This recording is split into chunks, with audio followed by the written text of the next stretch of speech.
Tokyo Revengers Season 3, man.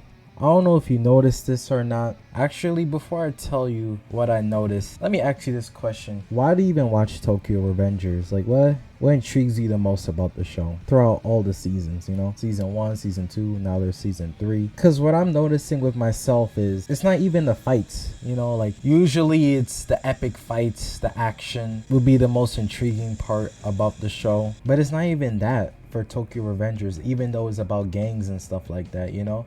And with gangs, you kind of think of, oh yeah, it's gonna have like badass action and fight scenes and violence and all that. But that's not even the most intriguing part about this show, at least for me. It's the dialogue, it's the intensity of it. Since like season 1, that the conversations these characters be having with each other be so impactful and be setting up like the future events of the story, of the plot, I should say, you know? Like we just learned in this episode that Kiseki might potentially be another time traveler. もしも、妃もタイムリープしてるとしたら、は？現に俺はタイムリープしてる。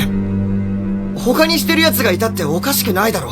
いや、そうかもしれねえけど。Okay, they definitely gotta give an explanation of how these two characters got their time traveling abilities, if that's the case. They have to do that. Because I'm not accepting like all like random chances or something. It probably has something to do with their past, because they first met each other way back in the day when they were younger. Maybe something happened way back when that caused it. I don't know. But we'll see. Hopefully there's an explanation. Like that's probably the craziest part about this episode. And this episode has this new gang like going after all the Toman leaders and basically all of Toman itself. And they're trying to get rid of them all in this like one day. And that's not even the craziest part about the episode. Like Toman's under attack right now, and them getting ganged up all over Japan is not even the craziest part about the episode. Hell, it's not even the second most, to be honest, because then there's this dude who's like one of the big four of Toman. I mean, not Toman, what am I talking about? Of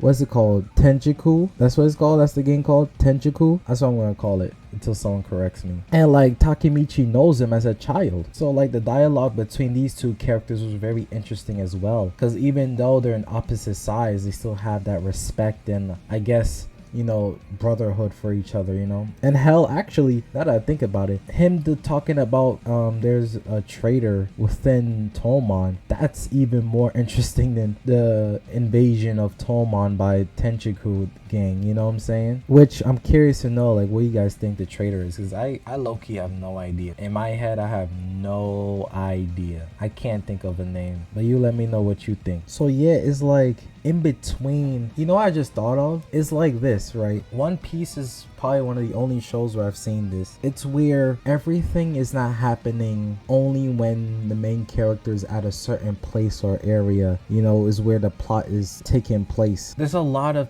stuff going on in the background, a lot of events that are taking place in the background, like as Takemichi is doing his own mission, his own thing, you know. We see Mitsuyu getting beat up. Of course he gets hit by a brick as well, because why not? He never gets his ones. He never gets a fair one-on-one fight, even from last season as well.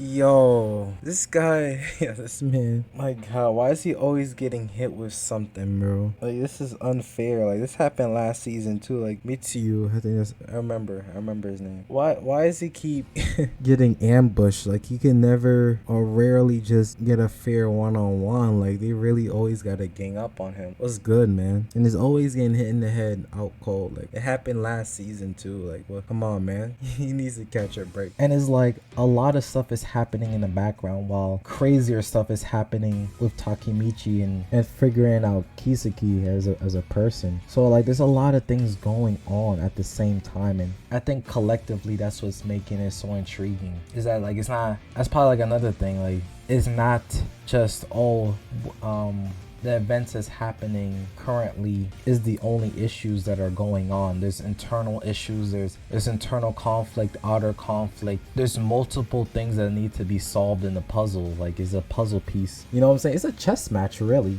That's what it feel like. It feel like more of a chess match. Like Kiseki and Takemichi's having a chess match. Toman versus Tenjiku is a chess It's a chess match right now. And that's what makes it weird. You start to wonder and get curious on the character's next move, what they plan to do, the information they just learned, their speculations, their theories. It becomes way more intriguing. So yeah, you let me know what you think about this episode 1. I ain't gonna lie, I wouldn't say start off slow, but like them saying that like, oh, just because all it was like them escaping the fight and all that was like slow. It wasn't slow. It wasn't as intriguing as like the middle and the end. That's really it. And like, let's be real, man, Takemichi, he be getting his plot armor is ridiculous. Like, people be saving him, bro.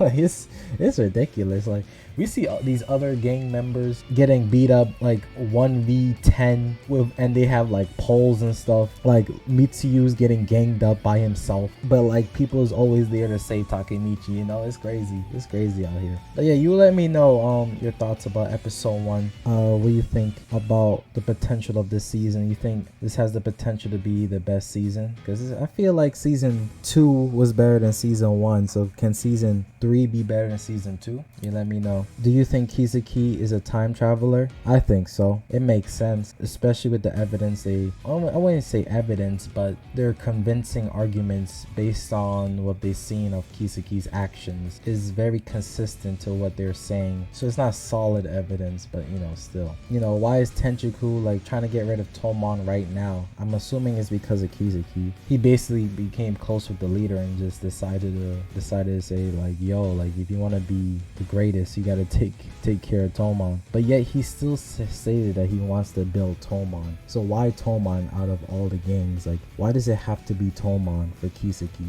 Like, why not just build the Tenchiku gang and just say, yeah, I want to be the leader of Tenchiku? But no, it's always Toman with him.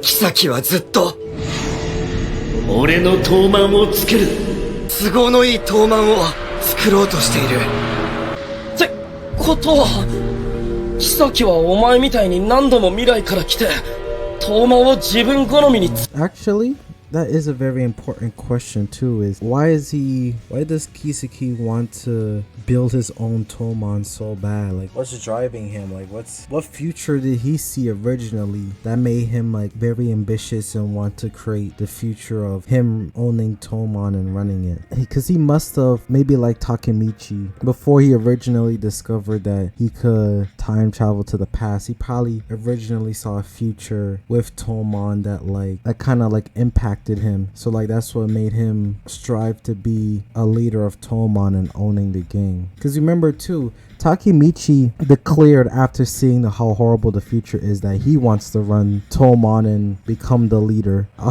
hope he remembers that, because I haven't forgotten. So I feel like it's a similar scenario with Kiseki, where he saw a future with Toman without him being a part of it originally, like the original timeline, and it impacted his life drastically. But I wonder what he saw originally that made him want to come back to the past and change everything. I feel like we're gonna learn. That's what we're gonna learn this season. So it looks like this season we're gonna learn a lot about him. And then of course, lastly, this little scene with Mikey just minding his own business with his little fish snack, and then the leader of Tenchiku is just there, like just chilling with him, like, yo, like, what's good, bro? I say, yeah, I'm taking over your gang right now, you know what I'm saying? I'm annihilating your whole entire gang, but like, let's just chill real quick, you know, enjoy the scenery. And Mikey's like, okay, bro, like, that's cool. But I always like these type of entrances, like the main antagonist just chilling, you know what I'm saying? Just like so much is going on, but he's just out here just chilling, you know what I'm saying, knowing everything's going according to plan. It's a great subtle introduction between the two captains of the I guess final gangs that's remaining in Japan, I'm assuming. But yeah, enough talking. That's it. That's all. Let's see what happens in episode 2.